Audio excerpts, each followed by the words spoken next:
Isang manigong bagong taon sa inyong lahat mula sa aming pamilya at sa tanggapan ng pangalawang Pangulo. Sa ating pagsalubong sa 2018, panalangin natin na patuloy na mamuhay ang liwanag ng pag-ibig at pag-asa sa puso ng bawat isa. Marami tayong pagsubok na hinaharap at haharapin pa. Nandyan ang pagkalat ng negativismo at galit, paglaganap ng kultura ng takot at karahasan sa ating lipunan. Ngunit sa kabila ng mga ito, naging saksi tayo sa katotohanan na ang bawat Pilipino ay tanglaw ng pag-asa.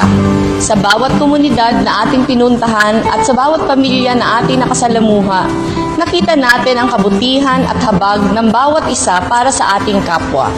Kaya't ngayong 2018, buhay pa rin ang pangarap natin na mabigyan ng mas magandang kinabukasan ang bawat pamilyang Pilipino. Nananatili tayong matatag at determinado sa ating adhikain na iangat ang ating mga kababayan mula sa kahirapan at ipagtanggol ang mga karapatan ng bawat Pilipino. Muli, isang masaya at masaganang bagong taon sa ating lahat.